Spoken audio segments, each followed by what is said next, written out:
कर्जा आप दुगना दे दो, आपको बैंक दुगना कर्जा दे देगा। आपको बैंक कहेगा कि गोल्डन कार्ड बना दिया, आप कर्जा ले लो, फसलों के भाव नहीं आपको देंगे। हम जिस जमीन पर आए हैं, ये जमीन उत्तर प्रदेश की जमीन, और जहां पे मुजफ्फरनगर का जो क्षेत्र है, ये गन्ने की बेल्ट है पूरी। क्या इन लोगों ने ये नहीं कहा कि जब अगर हमारी सरकार आएगी तो हम 450 रुपये गन्ने का भाव देंगे?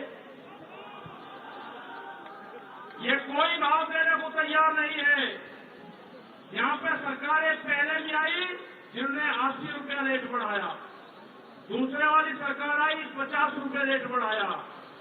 क्या योगी सरकार उन दोनों से कमजोर है? 1 रुपया रेट नहीं बढ़ाया। हमारा 12,000 करोड़ रुपया से ज्यादा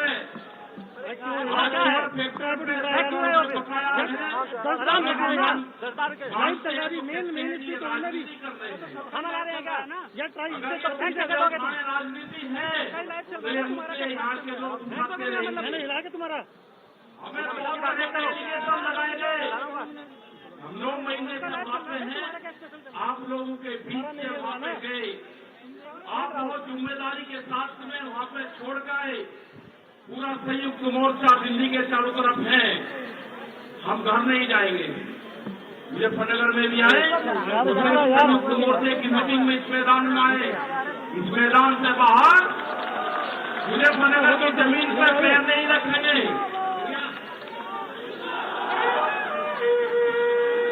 यहाँ पे मुजफ्फरनगर की जमीन पे हम पैर नहीं रखेंगे, हम गाड़ी से यहाँ से वापसी जाएंगे। जब ये आंदोलन फतेह होगा, इस किसान और देश के जवान की जीत होगी, जब ही हम यहाँ पाएंगे। अत्याचार बहुत है, यहाँ पे पुलिस फोर्स के लोग भी होंगे, यहाँ पे पुलिस फोर्स के लोग हैं, उनकी सैलरी 25 और 30 हजार रुपये है, ड्यूटी में 24 घंटे देंगे। मास्टर जो प्राइमरी का टीचर है, उससे आधी सैलरी उनकी होगी, वे आवाज नहीं उठा सकते, उनकी आवाज को दबाया जाता है। उनका जो क्वार्टर है वो 500-600 फीट में है, उनके क्वार्टर बड़े बड़े, उनकी सैलरी भी टीचर के बराबर उनकी सैलरी हो। वे ड्यूटी देते हैं 24 घंटे। जितने भी सरकारी कर्मचारी हैं, उनकी पेंशन खत्म करोगे। एमपी एमएलए की पेंशन लोगे 2-3 दिन, कर्मचारियों की पेंशन खत्म करोगे। आप देश में प्राइवेटाइजेशन करोगे तो रोजगार खत्म होंगे। हमारी समझ में एक बात नहीं आई, जो बड़ी बड़ी कंपनी 66,000 और 1 लाख करोड़ रुपया सरकार का लेकर भाग जाती है, उन्हीं को ही फिर बड़े बड़े संस्थाएं बेच रहे हैं। वो पैसा कहाँ जा रहा है? अगर पूरे हमारे संस्थाओं के रेलवे बिक्री है, रेल के 4.5 लाख कर्मचारी बेरोजगार होंगे। मैंने जो सफाई कर्मचारी है उनसे बातचीत करी, रेलवे के या किसी भी नगर पालिका के हो, 5 और 6,000 रुपये में सफाई कर्मचारी धार्मिक समाज के लोग नौकरी करेंगे। यहाँ पे अगर ठेका पड़ता होगी तो रोजगार जाएंगे। अगर प्राइवेट कंपनी के हाथ में ये कंपनियां जाएंगी, इस तरह से रेलवे गई, 4.5 लाख कर्मचारी बेरोजगार होंगे। जो रेहड़ी पट्टी के लोग अपना रोजगार चलाते थे, वे 4.5 करोड़ लोग हैं, वे बेरोजगार होंगे। बड़ी बड़ी एमेजॉन जैसी कंपनी आ रही है जो इस देश में व्यापार करेगी, इस देश में मॉल खुलेंगे, वे हमारे मजदूर भाई कहाँ जाएंगे? ये उनकी भी लड़ाई है। ये लड़ाई जितनी भी संस्थाएं बिक रही है उसकी लड़ाई है। और आपने आगे की और हम बात बता देना चाहते हैं, ये लड़ाई शुरू हुई 3 काले कानून से। ये लड़ाई शुरू हुई एमएसपी पे गारंटी कानून से। हमने एक ही जिले का एक डाटा भारत सरकार को दिया, यहाँ उत्तर प्रदेश के अधिकारियों को दिया, यहाँ के मुख्यमंत्री को दिया। रामपुर जिले में जो मंसूरी धान की खरीद होती है वो बिहार में पैदा होता है, उसको बेच रहा है यहाँ पे। वो पंजाब जाता है, हरियाणा जाता है। बड़े व्यापारी का धान फसलें एमएसपी पे बिकती है, किसान की 10 से 15% बिकती है। ये आपको समझना होगा। पूर्ण रूप से फसलों के दाम नहीं तो वोट नहीं, ये नारा लगाना पड़ेगा।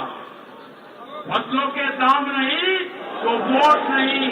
जब तक इस सरकार को वोट की चोट नहीं दोगे, ये दोनों बाहरी लोग हैं, इनको यहां से जाना होगा। अमित शाह, मोदी और योगी ये चुनाव जीत का है। ये उत्तराखंड से चुनाव जीत के प्रधानमंत्री बने, कोई ऐतराज नहीं। उत्तर प्रदेश की जमीन से जीत के गुजरात में गुंडागर्दी के दम पे आना हो, वहां पे पुलिस स्टेट है, वहां पर जीत के देश का प्रधानमंत्री बने, कोई ऐतराज नहीं है। लेकिन उत्तर प्रदेश की जमीन पे ये दंगा करवाने वाले लोग हैं, इनको यहाँ पे बर्दाश्त यहाँ की जनता नहीं करेगी। ये मिशन जो संयुक्त मोर्चे का है, ये तय हो चुका है। और हम वो 28 तारीख की याद आप सबको याद होगी, वो 28 तारीख की याद भी याद कर लेना। वहां पर ना मुसलमान बचना था और ना सरदार भाई बचना था और ना देश का किसानी झंडा बचना था। उस रात को देश में आंदोलन का कत्लेआम होता, उसके बाद में देश में कोई आंदोलन नहीं हो सकता था। 148 लोग वहां पे थे और 8000 की पुलिस और गुंडे के तत्व पे वहां पे कब्जा करने की नीयत थी। लेकिन वे बहादुर लोग वहां पे थे जो 20 मिनट के बाद ही जो वहां से घोषणा हुई, वे 20 मिनट बहुत महत्वपूर्ण थे। जब देश की जनता साथ में खड़ी हुई, जब हमने जल मांगा तो कंडेला खाप हरियाणा, पूरा हरियाणा खाप सड़कों के ऊपर था, पूरा उत्तर प्रदेश सड़कों के ऊपर था। ये तरह का तोड़ने का काम करेंगे, हम जोड़ने का काम करेंगे। ये सरकारें आज से फिर वादा लेकर जाते हैं कि वहां पे अगर हमारी कब्रगाह वहां पे बनेगी, हम मोर्चा नहीं छोड़ेंगे। अगर हमारे को शहीद होना पड़ेगा तो हम मोर्चे पर होंगे, या तो जीत के आएंगे, बगैर जीतने नहीं आएंगे वापसी। ये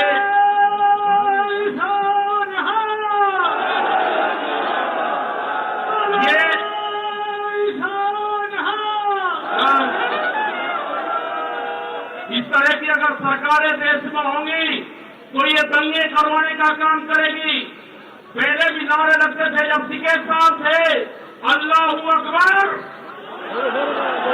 अल्लाहू अकबर, ये नारे लगते थे। हर हर महादेव और अल्लाहू अकबर के नारे इसी धरती से लगते थे। ये नारे हमेशा लगते रहेंगे, ये नारे हमेशा लगते रहेंगे। दंगा यहाँ पर नहीं होगा। ये तोड़ने का काम करेंगे, हम जोड़ने का काम करेंगे। किसी गलत फहमी में मत रहना। ये देश हमारा है, ये प्रदेश हमारा है, ये जिले हमारे हैं। आप तैयार रहना। ये कहते हैं कि लाल किले पे किसान गया, अगर लाल किले पे नहीं, किसान तो अगर जाता तो पार्लियामेंट पे जाता जहां पे कानून बने हैं। लाल किले पे धोखे से लेके गए हैं आप हमको, हमारे लोग नहीं गए। धोखे से लेकर आप लोग गए हैं। क्या कोई देश की एजेंसी है कि जो उसको जांच कर दे? क्योंकि कोई एजेंसी बोलने को तैयार नहीं है। पूरे देश पे इनका कब्जा हो चुका है, पूरी एजेंसियों पे। देश में कैमरा और कलम पे बंदूक का पहरा है। कैमरा और कलम पे किसी प्रेस की हिम्मत नहीं कि वो किसान के पक्ष में दिखा दे। निगेटिव दिखाते हैं बहुत प्रेस के लोग। तो इन सब लोगों को आपको ध्यान रखना है। ये आंदोलन जारी रहेगा। वो 28 तारीख की जो काली रात है उसको आप याद करते रहना। हम वहां से हटेंगे नहीं, किसी भी कीमत में वहां से जाएंगे नहीं। देश के नौजवानों का रोजगार का सवाल है। 450 रुपया क्विंटल गन्ने का भाव की बात करी थी, वो चाहिए हमको। हमको फसलों पे एमएसपी की गारंटी चाहिए। प्रधानमंत्री ने कहा कि 2022 में फसलों के रेट दुगने होंगे, आमदनी दुगनी होगी। 3 महीने की बात रहेगी है। 1 जनवरी से बिकने वाली फसलें दुगने रेट में बेचेंगे। ये प्रचार हम करेंगे। हम जाएंगे देश की जनता के बीच में, पूरे देश में संयुक्त मोर्चा आंदोलन करेगा। और हमने बार बार कहा कि हमारे पंच भी यही है, हमारा पंच भी वही है। आपने बात सुनी, ये 20 लाख से ज्यादा लोग मुजफ्फरनगर की जमीन पाए। इन सब का बहुत बहुत धन्यवाद। सभी वॉलंटियरों का धन्यवाद। अभी हमारे कुछ लीडर रह रहे हैं, आप उनकी बात सुनोगे। धन्यवाद। जय हिंद, जय भारत। वाहेगुरु जी का खालसा, वाहेगुरु जी की फतेह। बैठो बैठो। हमारे सतनाम जी 1 मिनट में आपका स्वागत करेंगे। सतनाम सिंह जी।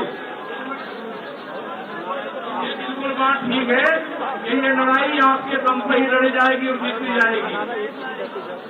आपका दम पे ही ये लड़ाई जीती जाएगी। ट्रैक्टरों को तैयार रखना, कभी भी जरूरत पड़ सकती है उनकी।